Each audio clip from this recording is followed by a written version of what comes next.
Okay, we're going to talk about the keys to the game here for tomorrow's game against Carolina. Let's get into this.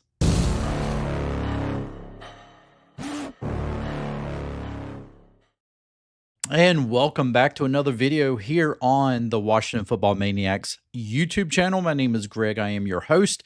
And of course, this channel is dedicated to news and commentary for the Washington Commanders. If you're down with that, please make sure that you have subscribed to the channel. And when you do, also make sure you hit that notification bell so you won't miss any other video releases. So the Washington Commanders at home hosting the Carolina Panthers. The Carolina Panthers, of course, struggling again this year, but hey, we don't have to hear about the any given Sunday mantra because I'm sure that Dan Quinn has been saying that all week.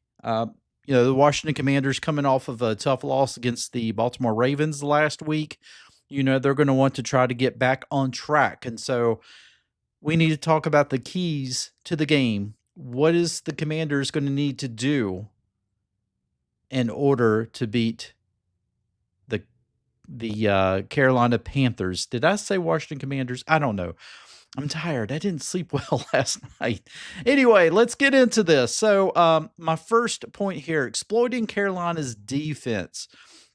The Panthers' defense has been notably weak, allowing a high average of points per game, of course. The Commanders, particularly quarterback Jaden Daniels, should look to exploit this by maintaining a high completion percentage, of course, and he's been very accurate this year. And as well, especially against the Panthers' heavy use of cover three, which Daniels has excelled against with an impressive completion rate. So, it's going to be a lot of Jaden Daniels, I believe, but you know what? We're still going to run the football, of course. That's my next point. Running the football effectively. With Brian Robinson Jr. hopefully back, establishing a strong run game is crucial. Of course, we're going to have Austin Eckler, and then we'll have McNichols in there as well. But we have to run the football. Of course, this keeps the Panthers' offense off the field, but also sets up, play action, the triple options and things like that Jaden Daniels runs very, very well. So heavy dose of Robinson and Eckler, a good 1-2 punch with those two guys. So we've got to be able to run the football, and that's just going to, I think, have Jaden Daniels excelling even more. And of course, Jaden will run the football if he has to. Now, defense without key players, the Commanders are dealing with significant injuries on that defensive line. They'll need the remaining players like Deron Payne. Of course, he needs to really step up. He is both him and John Allen, and of course, Allen before he went on IR, they've just been absent. They've been very absent. So we have got to get those two guys going. And, of course, Allen, you can't get going this year, unfortunately. But Deron Payne, he has got to be able to step up. And especially against Panthers running game that has been effective. Limiting Hubbard and Sanders will probably be the key to keeping the Panthers in check. That's what I would do. I would just put all of the pressure, force their quarterback to beat you. If it's Darnold, or if they somehow put Bryce Young back in, either one. If the Carolina's offense is going to beat our banged up defense, then don't let them run the football. Put it in the hands of their quarterback, make the quarterback beat you. Special teams performances. Special teams certainly could play a significant role. The Panthers have had issues with their special teams in the past, and if the Commanders can capitalize here, either through returns or preventing big returns against them, it could provide another edge. Of course, Eckler, very, very effective kick returner. He almost took one to the house earlier in the year. So this could be a big thing for the Commanders. We usually do pretty well, I think, when it comes to our kick returns. We usually don't get pinned back too often. So let's see what happens with that. Avoiding turnovers, of course, given the Panthers' struggles, the Commanders can't afford to give them short fields or extra scoring opportunities. Protecting the ball, especially with a young quarterback like Daniels, will be critical to maintaining control of the game. Jaden Daniels has been really good for the most part this year in protecting the football, not turning it over. He has had a couple of interceptions, but for the most part, he's done pretty well. He's done a good job with, you know, protection and just really just managing, not being a game manager, but just managing the offense, being able to move the offense down the field at ease. And so certainly not turning the football over. I mean, you can say that as a key point in probably any game, but definitely you don't want to give the Panthers hope. You want to crush their hopes early on in the game, so you don't feel like that they're going to have any chance of this game whatsoever. Beat them up early. Beat them up early.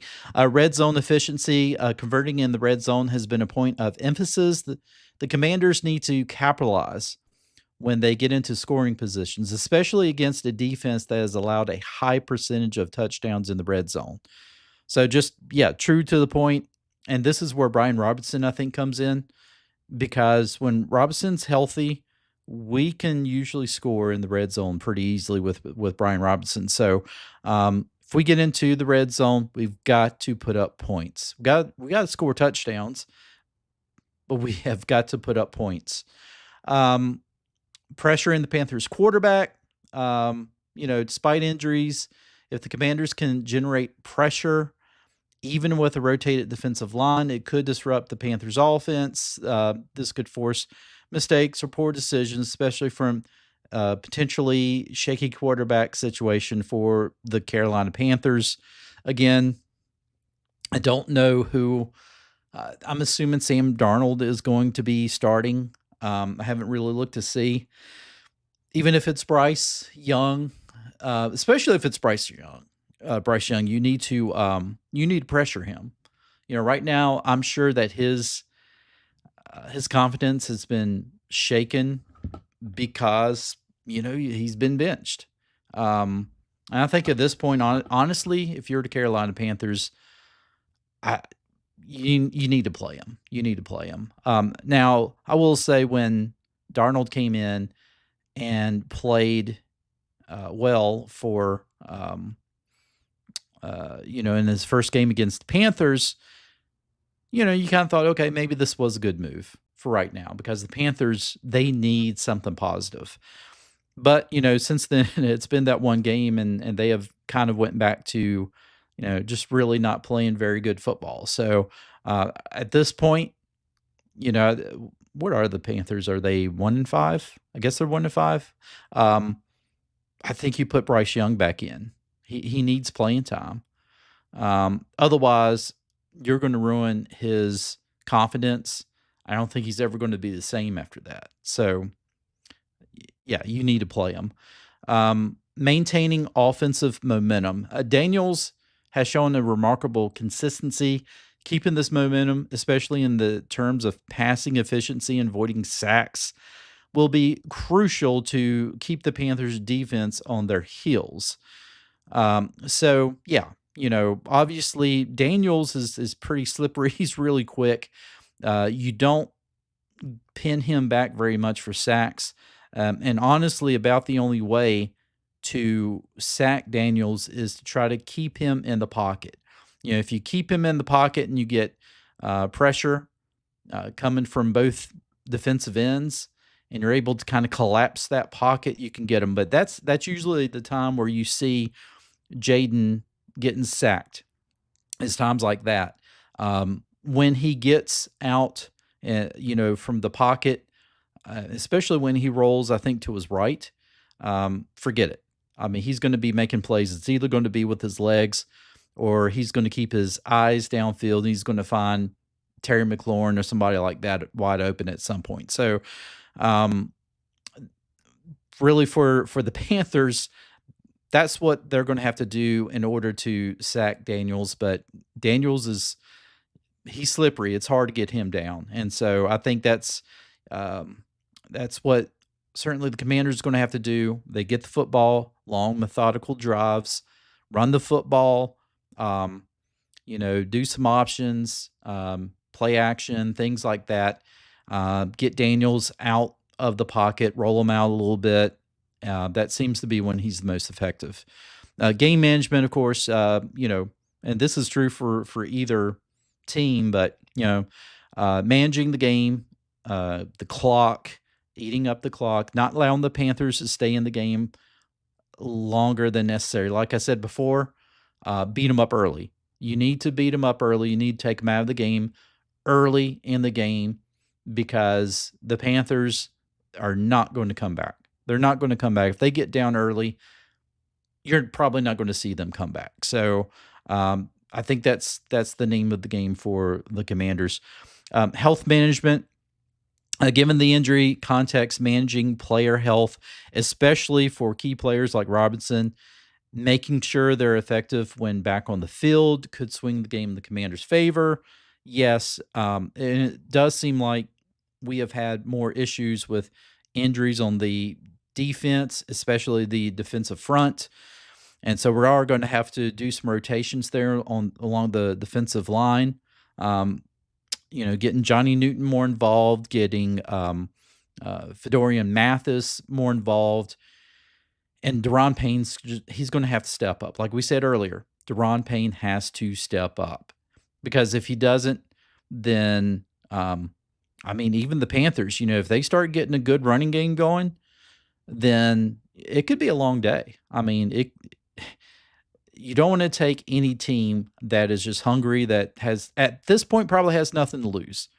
They know that there's probably not going to be this tremendous comeback of the season this year. They're going to have to go ahead and just play loose. And that, a lot of times when you have a team that's just playing loose, that's a scary team to play against. So you really want to make sure that you get them down early, build up a substantial lead by halftime, because the Panthers are just not going to make an attempt after that. I'm sorry to say, I have a lot of friends who are Panthers fans, but they'll probably agree with me with that because, when you're a bad losing team and you get down by more than a couple of touchdowns, you tend to give up. You really do. And so I really think that's what the Washington Commanders are going to have to do in order to make sure that this is going to be a win, beat them up early. So I really think that this is certainly going to be a favorable game for the Commanders. My predictions as far as score, the Commanders have been able to score 30 points a game pretty easily, except against the Ravens. They scored, 23 points. But I think the Commanders are going to be able to put up at least 35 points. I'm going to say 35-13. I think is a pretty good, bold prediction for the Washington Commanders. They'll be 5-2 after this week, and then going into a big primetime game against Chicago. Number 1 versus number 2. We're talking about draft picks. Caleb Williams versus Jaden Daniels, and it's already gotten pretty nasty on social media, folks. Bears fans, of course, they're already upset that Jaden Daniels got voted once again for Rookie of the Week, and Bears fans are like, why? Why can't Caleb Williams? He could play the most perfect game and still doesn't get it. Sorry, but Commanders fans, they're all about this team right now, and they're going to support their team as much as possible. And so they get out there and they vote, man. I think Charles Leno's wife, Jen, posted this on social media. She's like, I know that Commanders fans get out and vote for their players because Charles Leno was at second place last year for Walter Payton Man of the Year, and So it was just shows you that Commanders fans supports their team. But anyway, that is pretty much what I feel like is going to happen in the game. I think we're going to, if we focus on those 10 points, I know we usually kind of go with just three keys to the game. Since it was just me doing this solo, I figured I would give you about 10 points to kind of chew on. But they all seem to kind of blend in together, and it's pretty much, common sense. Pressure the quarterback. Don't let the Panthers run the football, and get up on them early, and you know just don't back down after that. So, folks, hope you enjoyed this video. If you did, please give it a like, give it a share, and again, make sure you subscribe to the Washington Football Maniacs. And with that said, I will see you in the next one.